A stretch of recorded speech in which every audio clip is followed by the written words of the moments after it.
Well, you better believe this was getting built. So, diving headfirst into it, this is the Sacred Dark Worlds. So it's the brand new Sacred Beast with Dark Worlds. It's just an absolute homage to GX era.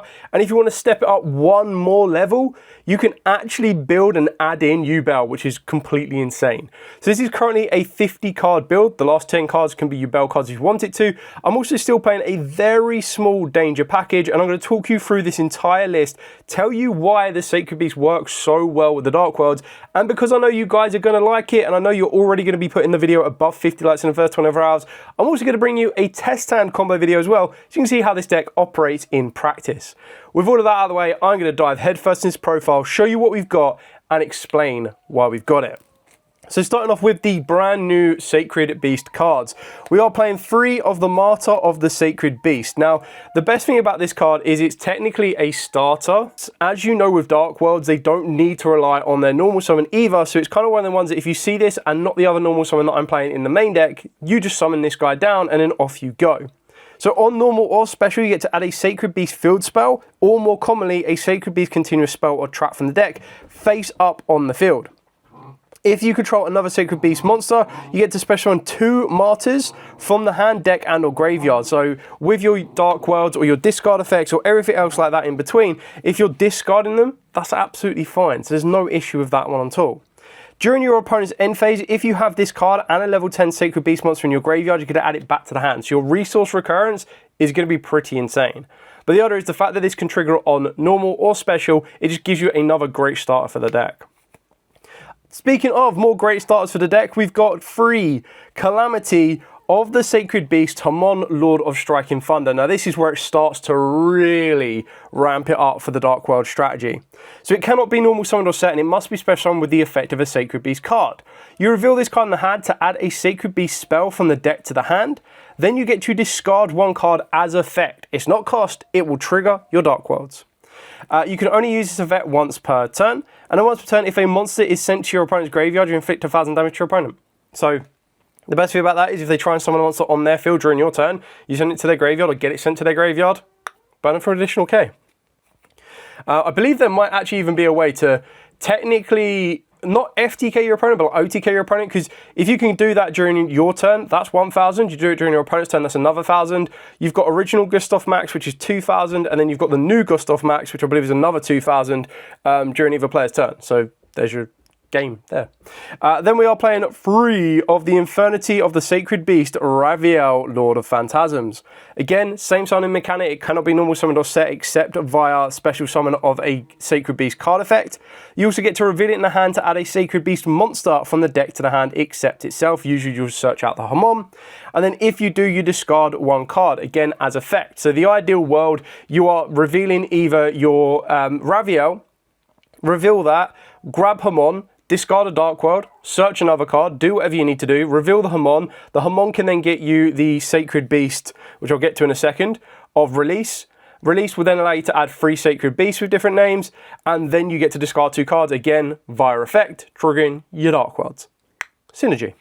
And then this effect on the field is once per turn. Quick effect, you get to tribute 2 other Sacred Beast monsters to destroy as many monsters your opponent controls as possible. And if you do, this card gains 1,000 attack for each card destroyed. Then the card that you could choose not to play if you want to, but I like playing all 3 Sacred Beasts in the deck, is the 1 Inferno of the Sacred Beast, Uriah, Lord of Syrian Flames. Now, you get to reveal this card in the hand to add a Sacred Beast trap from the deck to the hand, then discard a card. Only use the effect once per turn, and it gains 1,000 attack for each trap card in either player's graveyard. Quick effect to target a spell or trap on the field and destroy it. Neoplay can activate card or effects in response to this card's effect activation. So, it's actually quite useful, and again, the benefit is you've got another monster that can reveal, add, discard as effect, happy days. I'm only playing the 1 trap card, and the trap card actually has a graveyard effect, which is why I'm kind of working away with that way. Then probably the most important one is Summoner of the Sacred Beasts. So you get to reveal this card in the hand, discard 1 card as effect, and if you do, special summon a Sacred Beast monster from the hand in defense position, except a level 8. You can also discard a card, that is cost, to special summon a Sacred Beast monster from the hand or grave in defense position, except a level 8, or the discarded card. Banish this card from the graveyard to special summon a Sacred Beast monster from the grave in defense position except a level 8. So the benefit is it has the first effect, which is the discard via effect, which is great. The second one is via cost, so not so great. But the idea is that this card on itself can get you access to all 3 Sacred Beasts to the field, which opens up the door to some rank 10 plays. It's also very important that this card is a funder. So if you've already seen my pure Sacred Beast build, you'll understand why this and Hamon being a funder is actually really important. And now you get to apply that to Dark Worlds. Then to the Sacred Beast spell cards, 3 of the Sacred Beast Thunder Clap. So during the main phase, you get to place 2 Sacred Beast Thunder Claps from the hand, deck, and or graveyard face up onto the field. Then reveal a level 10 Sacred Beast monster in your hand to then place a Fallen Paradise of the Sacred Beast from the deck face up into the field zone. During your opponent's end phase, if this card is in the graveyard, you get to add it back to your hand. Only each effect once per turn. So the only time that you lose this card permanently is if your opponent banishes it, which is sad days. And then we do play the 1 Fallen Paradise of the Sacred Beasts. So up to 3 times per turn, during your main phase, you get to send 3 other cards of the same type, monster, spells, or traps. So obviously you're not going to do trap cards, but you're going to very easily be able to do spell cards, being the Thunderclap, or monsters being like Dark Worlds if you want to sometimes. And then in doing so, you get to special summon a Sacred Beast monster from the hand, deck, or grave, or even banishment. And if you do, it is unaffected by your opponent's activated spell and trap effects.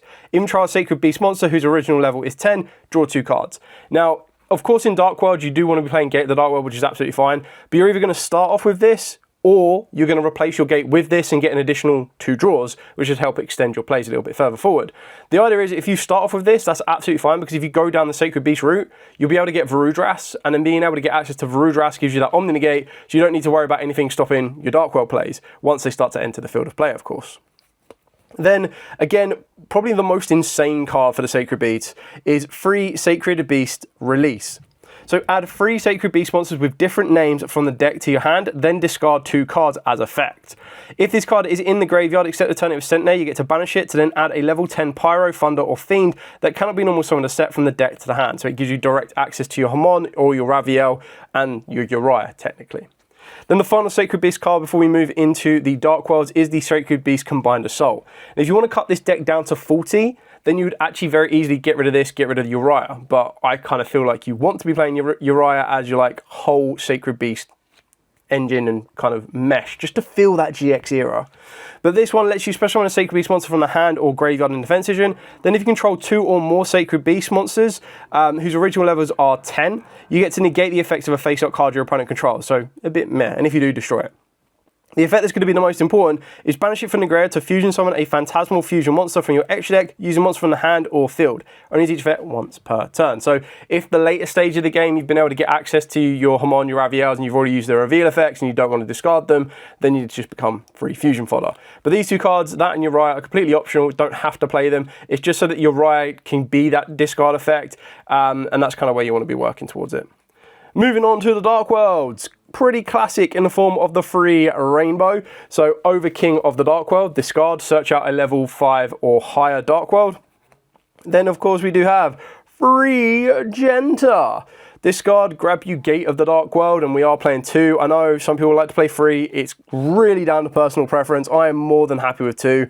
I want to see Genta, I don't want to see Gate. If I see Gate, it's a lot more dead than if I see Genta, because Genta discard, grab you Gate, off you go. Yes, the question is, what do you do with the 3rd Genta? It just becomes discard fodder. That's just kind of how it works, but the idea is you're playing a card you consistently want to see as early as possible, and I'm burying a card I don't want to see because it still requires those setup pieces. Then I've got 3 Snow Underlight of the Dark World, probably the best Dark World one, to just constantly keep replacing itself with different Dark World monsters. And this is what makes the rich Sacred Beast so much better in general than the Dangers, because the Sacred Beast let you choose what you discard. You choose what you're discarding. So 2 Grafar. Pretty standard on that one. 1 Ceruli. I did feel that in a 50 card build you could probably arguably play more Ceruli, but like I tried to do with the approach of all of my Dark World decks, is some people like to go, I'm only going for hand loop. That is the only way I'm going to win. If I get to go first, I will do the hand loop. If I resolve the hand loop, I win. Like, yes, it's true. If you resolve the hand loop, you win. But I kind of like to play my decks a little bit more balanced. If I don't resolve the hand loop, or if my opponent can stop the hand loop, I still have stuff to fall back on, which is why I like the idea of doing it a bit more balanced. And it's also one of the ones where I can never guarantee that I'm always going to go first, unless we go into a format where everyone is playing breakers, which worked out at UK Nats, which is why Tellarknights as turn skip works really well, because everyone was like, well, we'll break a field. And with a deck like this, you're like, well, I'm not giving you a field to break, because I'm not going to let you have cards in your hand to break my field. Entirely up to you. Exact same reason why I still play the 1 silver and the 1 gold. Again, very easy. You can play 2 Ceruleas if you want to bump it to 60, by all means. I definitely feel that in a 60 card build, you'll want to be bumping this card up. But I like these options of both of these, like all 3 are very easily searchable. These are more easily searchable because you can get them through snow or you can get them through rainbow. But the benefit is if I go second, gold can actually help me clear 2 cards off. If I go first, silver is going to present that hand loop at capabilities for me.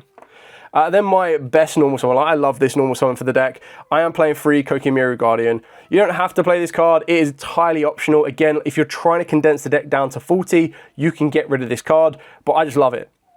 Especially with the fact that both your Sacred Beast and your Dark Wolves do not respect Droll one little bit. They do not care. Well, they do care, but I mean, like, they're not trying to protect against it. It's like if they get hit with a Droll, both engines kind of cry massively. So having a card like Kokimiru Guardian, I can go, cool, draw phase, standby phase, main phase, normal summon Kokimiru Guardian, and straight away if my opponent's got a Droll, I have a direct answer to it. I don't need to rely on a call by the grave. I don't care about my normal summon because I've got loads of different ways to play around it. So being able to use it on Kokimiru Guardian and the fact that the Sacred Beast can be special summoned so easily, it's just absolutely insane. Then for the rest of the Dark World cards, I'm on the 1 Accession, 1 Corridor. God, it should have been a Dark World card, but it's not. 1 Card Destruction, 1 Sandwich Day. How am I getting access to these? By playing 2 Triple Tactics Thrust, and I'm also backing the Thrust up with a final Triple Tactic Talents. So obviously the idea is that you can make your opponent activate a monster effect on their field, being the Cerule, and then of course you're going to be directly searching out any of these normal spells you want to. Again, if you want to condense your deck down a little bit more, you can afford to get rid of the Sandwich Day, but I just quite like it. I think it's a nice little cool option. It can help you push your plays a bit further and gives you a bit of draw power as well. And then the final package I'm playing is a 5-card danger package of 2 Nessie, 2 Mothman, and a Jackalope. Obviously, the difference between these ones as well is that if I wanted to trigger any of their effects, I could do, because the Hamon or the Raviel or even the Uriah let me discard these, trigger their effects, and then off I go. I go Nessie, search, Jackalope, summon, Mothman, draw, discard. So they're just more ways to deck thin, more ways to push through. You don't have to play them. I feel that the Sacred Beast really kind of replaced them now, and you can afford to replace them because the biggest thing that the dangers will give you is that randomization. That randomization of what the dangers can provide you is really quite effective. So that sometimes can help you give you that unknown, but then it also, the fact that it draws a card as well is really important. But the fact that it doesn't let you control exactly what you discard, the amount of times that I've tried to resolve a danger and I discard the one card that I don't want to discard, but I can't get it out of my hand any other way, can really bite you in the backside. Moving on to the extra deck. So for the fusion monsters, we are playing the 1 Grepher Dragon Overlord of the Dark World and the 1 Chaotic Sacred Beasts. Now remember that this is a name change. This is actually the incorrect name that we got in Europe, but over in America, you've got the correct name. It's like the Chaotic Phantasmal Sacred Beast. And then we can also replace these at tier 3 events. So I plan to get this swap it over, and then at this moment in time, I believe Konami are still doing the 2-for-1, so they give you 2 correct versions for one of the original. I don't know if that is specific just for secret rares, but you would like to think that if they're going to replace the secret rares, that also help you replace your over arts, extended arts ultra rares, and your extended arts starlights, which I think is crazy because you would technically then give them back 1 starlight and get 2 in return, which is crazy doubling up your money. But anyway, yeah, one of each of these. I did consider a second one of this. I did also consider colorless, but with the other cards that I'm playing, there's a lot you can do. So we've got 2 Thunder Dragon Colossus. Now this is kind of like a bit more of a win more. But what I mean by that is the 1 card Sacred Beast combo that hopefully I'll be able to show you in the test stand videos, and if I can't, I'll show you directly what the combo can do. I'll show you directly what the combo can do, but the idea is that through 1 card, and even 1 card with a discard, you work your way into the option to either make a Varudras plus 1 Colossus, or you've got the option to make 2 Colossus with an IP Masquerena, and there are just other ways you can kind of play around a bit more. The other cards that we are playing that are specifically for the Sacred Beast is Varudras, backed up by the 1 Gustav Max and the 1 Gustav Cannon, or the Gustav Rocket. So the idea with the Rocket is if you go through Hamon twice and you don't use Hamon as overlay material, because you can get all 3 Sacred Beasts to the field, and then choose to go into the Chaotic Phantasmal, or you can go into a rank 10 if you want to. You'd go Gustav Max, detach for 2k, then you'd be able to go into the Gustav Rocket, and if your opponent activates an effect during your turn, you're inflicting 1,000 damage. They do it during their turn, you're inflicting another 1,000 damage. You would have also sent again during their turn through the Hamon. So at that point, you would have burnt your opponent for a total of 1, 2, 3, 4, 5, 6,000 damage, which is mental. And then if it comes back to you, Hamon sends another monster, that's 1,000, and then they activate an effect, Rocket. It's crazy. It's not the win con. It's just like a really weird win con that you could get yourself into, because you could very easily go turn one, rather than going for Varudras for the Omni Negate, you'd go Gustav Max, detach, and then you go for the Monster Negate of the Rocket, and that just kind of really puts a lot more pressure on your opponent. The only other XZs we play is the Daguerres. Just generic rank 4, draw you 2 cards, discard you 2 cards, that's happy days. Then for the Link monsters, I've got the one Saruja, the Skuldred, the one Abao Q, backed up by a Katic Magician, Cross Sheep, SP Little Knight. Now obviously the idea behind all of these is with the Dark Worlds, you want to be able to link them off.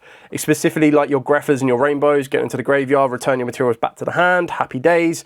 Katic can help you bounce your own Saruji back to your hand, so you discard it again and then hand loop your opponent again.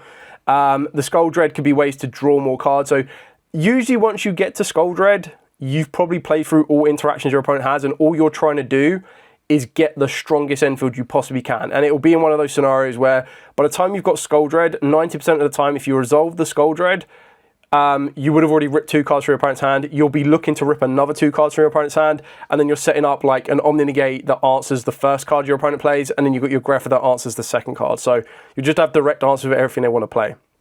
The cross sheet's actually quite nice because it's easy ways to get into the Chaotic Phantasmal. There's obviously easy ways to get into Colossus. There's easy ways to get into your Greffer. Trigger this off, bring back the Martyr from the graveyard. You can bring back your Snow and then start looping your resource. It just actually works out quite nicely in this build. And then the last 2 cards, of course, is going to be the Muckraker and, of course, the IP Masquerena that you can use as an end piece and then work your way into either a Bower Q, SP Little Knight, or if you wanted to, another option is you can play the Gorgon of Zilophinia, entirely up to you on where you'd want to go with that one. So that's pretty much it for this spicy, Sacred Dark profile. This was going to happen. As soon as I saw the Sacred Beast, I was like, they discard as effect, you say? Dark Worlds I see coming along the way. But yes, you can also very easily play it with Yubel. The only issue with Yubel is that it still doesn't mind playing the original Dark Beckoning Beast. The benefit of that one is there are just ways where you're naturally playing Nightmare Throne in Sacred Beast, which bridges over to Yubel. You can start off by going with your Dark Beckoning Beast, which means you get that additional normal summon of the Martyr. Martyr can become discard fodder and be revived off of the back of the Dark Spirit Gates as well. And it just kind of gives you a little bit more to push around with and play around with, which is really kind of cool. But yeah, this was going to happen. This deck is so fun. I'm going to be bringing you a test down video, but if you could, via appreciation, get this video above 50 likes in the first 24 hours, it will show you how much you want to see a test down video, and I'll be more than happy to bring it for you. But for now, thank you so much for watching. Don't forget to like, comment, subscribe, share. I will show you this test down video because it's going to be so fire. Anyway, stay safe, and of course, happy dueling.